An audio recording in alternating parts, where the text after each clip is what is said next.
When you go from storm to slightly less storm, even gray skies feel like relief. And that might be the most underrated and most understood gift of retirement. I'm John Fitzgerald, and this is Reinventing Retirement, where we talk about the parts of retirement that aren't on a spreadsheet: purpose, identity, joy, and all that weird emotional stuff nobody warned you about. Today, we're talking about something small that turns out to be kind of everything. Because the best part of retirement isn't the travel. It's not the sleeping in. It's not even freedom from your alarm clock. Although, let's be honest, that part's pretty fantastic. It's this. You finally start noticing the little things. And if you're not careful, you might miss how profound that actually is. Let me paint a picture. For 30, 40 years, you were moving fast. Alarm goes off. Shower. Coffee burns your tongue because you chugged it like a competitive sport out the door. You didn't sit with your coffee. You didn't look out the window. You didn't notice the sunrise.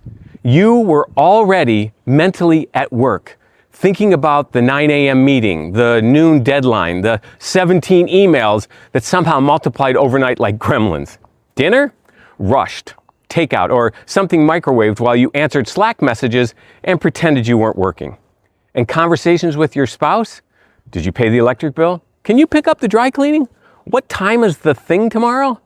You weren't having conversations. You were exchanging logistics like two co-managers of a company. And if you had kids at home, you were there physically, but mentally, you were somewhere else. Thinking about work, worrying about money, planning the next thing. You loved your kids. Of course you did.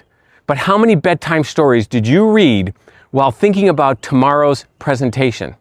How many soccer games did you watch while checking your phone?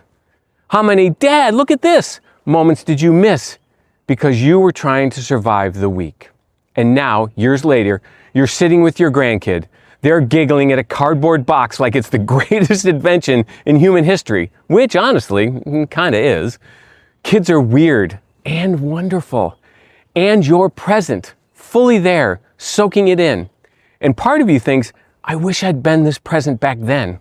And yeah, that stings a little, doesn't it? But here's the thing. You couldn't have noticed it then, not because you didn't care, but because you were in survival mode. You were in the storm. And when you're in the storm, you're not noticing details. You're just trying to stay upright and not drown. So here's what I want you to understand. The gift of retirement isn't constant adventure. It's not checking things off a bucket list. It's the ability to notice. You can notice now because you have contrast with the chaos. That morning coffee you're drinking on the porch tastes better than it ever did before.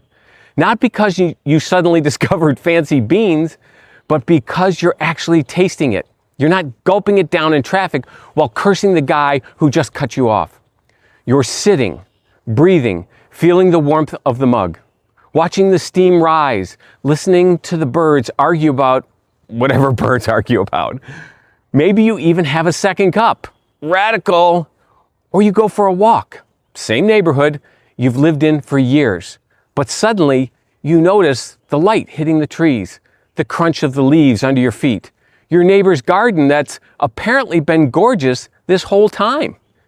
Did those things just magically appear? No, they were always there. You weren't. Everything is relative.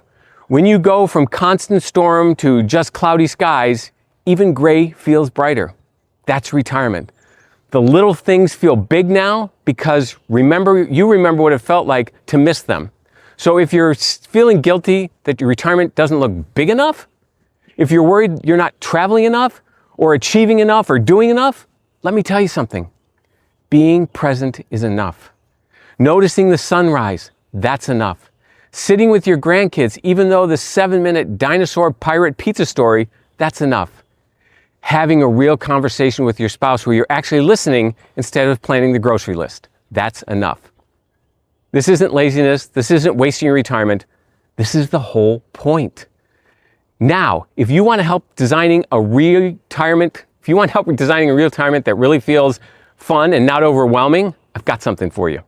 I created a free guide called the Retirement Roadmap they don't give you.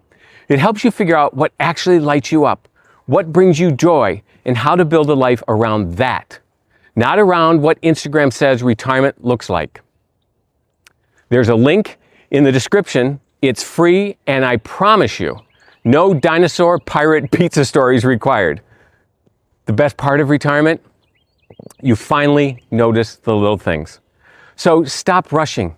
Stop worrying about doing enough and start paying attention. The magic was always there. You just finally have the space to see it, even if it's just really good coffee and some noisy birds. Talk soon.